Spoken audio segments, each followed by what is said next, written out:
जोहार, नमस्कार। आइए 27 दिसंबर की खूंटी की तमाम छोटी बड़ी खबरों को जानते हैं। बरगद के पेड़ से फांसी लगाकर युवक ने की आत्महत्या। रनिया के मरचा डहुटोली निवासी 22 वर्षीय सुशील टोपनो नामक युवक ने फांसी लगाकर आत्महत्या कर ली। सूचना मिलने पर रनिया के थाना प्रभारी विकास कुमार जायसवाल सशस्त्र बल के साथ मरचा डहुटोली पहुंचे।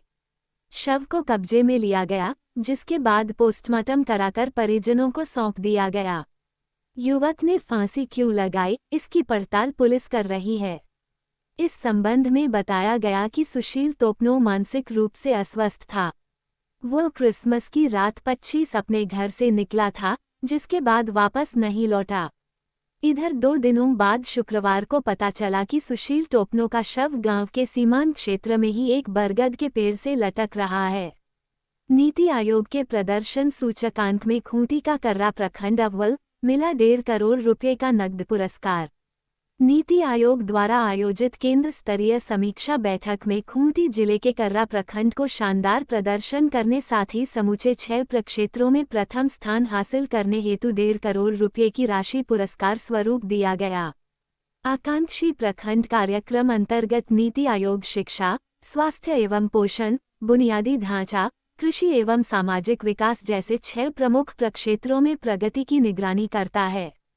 इन क्षेत्रों में उत्कृष्ट प्रदर्शन करने वाले प्रखंडों को प्रोत्साहन के रूप में अतिरिक्त संसाधन दिए जाते हैं ताकि विकास कार्यों को और अधिक प्रभावी तरीके से संचालित किया जा सके। कर्रा प्रखंड ने आकांक्षी प्रखंड के सभी 6 प्रक्षेत्र में उल्लेखनीय प्रगति प्राप्त किया है।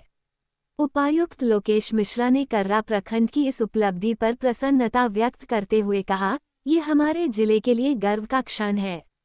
बालू की वैध उपलब्धता को लेकर पांडु बालू घाट का शुभारंभ। बालू की वैध उपलब्धता सुनिश्चित करने और अवैध खनन पर रोक लगाने के उद्देश्य से जिला प्रशासन द्वारा झारखंड राज्य खनिज विकास निगम अंतर्गत संचालित मुरहू प्रखंड स्थित पांडु बालू घाट का शुभारंभ किया गया है। उपायुक्त लोकेश मिश्रा ने कहा कि बालू की वैध उपलब्धता सुनिश्चित कराने को लेकर जिला प्रशासन लगातार प्रयासशील है। इसी दिशा में मुरहू के पांडु घाट का शुभारंभ किया गया है, जिससे आमजनों को आसानी से बालू उपलब्ध हो सके और बालू की कालाबाजारी पर पूर्णतया विराम लगाया जा सके। उपायुक्त ने दिया निर्देश, अस्पतालों की साफ सफाई को दे प्राथमिकता, सीएचसी में नियमित रूप से रहे चिकित्सक। सामुदायिक स्वास्थ्य केंद्रों में चिकित्सक व नर्स अनिवार्य रूप से उपस्थित रहे। अस्पतालों में साफ सफाई को प्राथमिकता दिए जाए। उक्त बातें उपायुक्त ने स्वास्थ्य विभाग के समीक्षा के दौरान कही। शुक्रवार को समाहरणालय सभागार में उपायुक्त लोकेश मिश्रा की अध्यक्षता में स्वास्थ्य विभाग के कार्यों की समीक्षा बैठक की गई। बैठक में मुख्य रूप से अस्पतालों में साफ सफाई, चिकित्सक एवं नर्स की उपस्थिति, मरीजों का जांच, मशीनों का 100% इस्तेमाल, रोगी कल्याण समिति की नियमित बैठक, एमटीसी बेड की 100% ऑक्यूपेंसी, ओपीडी, आईपीडी का संचालन, ईएनसी रजिस्ट्रेशन, सिकल सेल, लक्ष्य के अनुरूप आयुष्मान कार्ड निर्माण एवं मरीजों को इसका लाभ समेत अन्य विषयों पर उपायुक्त ने गहन समीक्षा कर आवश्यक दिशा निर्देश दिया। बिना किसी कारण मरीजों को न किया जाए रेफर। समीक्षा के दौरान उन्होंने कहा कि बिना किसी कारण के सामान्य मामलों को चिकित्सक रेफरल न करें। सामुदायिक स्वास्थ्य केंद्र के स्तर से संभव इलाज को प्राथमिकता के आधार पर सामुदायिक स्वास्थ्य केंद्र पर ही करें।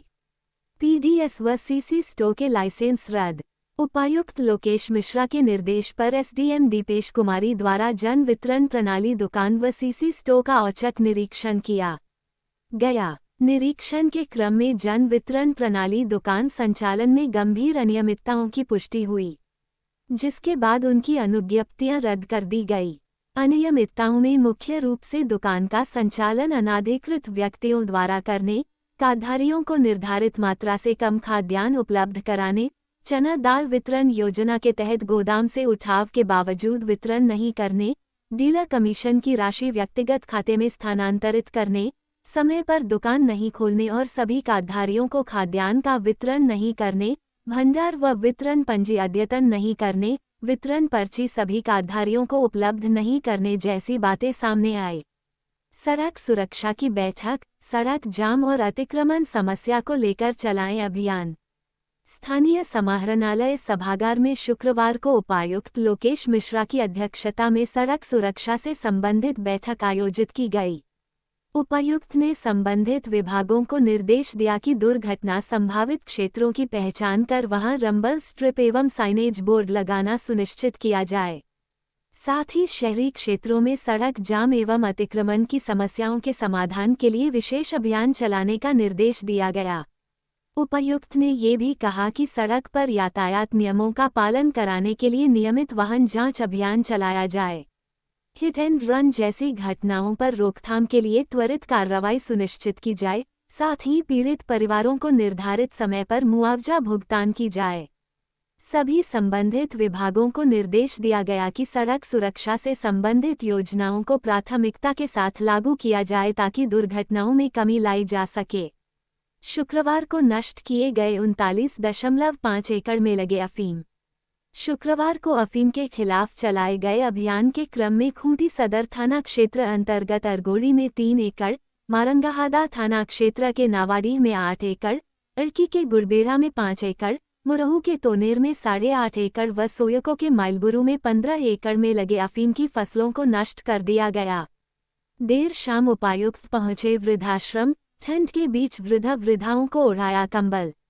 बढ़ती ठंड से वृद्धाओं को राहत पहुंचाने उपायुक्त शुक्रवार को शाम के 7:30 बजे बेलाहाथी रोड स्थित वृद्धाश्रम पहुंचे, जहां उन्होंने ठंड से राहत के लिए वृद्धाओं को एक जगह एकत्रित कर बारी बारी से सबको कंबल ओढ़ाया। कंबल पाकर वृद्ध खुश हुए। उपायुक्त को आशीर्वाद देते हुए वृद्धाओं ने खुशी का इजहार किया। इन कंबलों का वितरण सामाजिक सुरक्षा विभाग द्वारा संचालित कंबल वितरण योजना के तहत किया गया। मौके पर उपायुक्त ने वृद्धाश्रम में व्यवस्थाओं का भी जायजा लिया और बुजुर्गों से बातचीत कर उनकी जरूरतों और समस्याओं को समझा। उन्होंने आश्रम प्रबंधन को आवश्यक दिशा निर्देश दिए और सुनिश्चित किया कि ठंड के मौसम में आश्रम में रहने वाले सभी बुजुर्गों को आवश्यक सुविधाएं उपलब्ध कराई जाएं।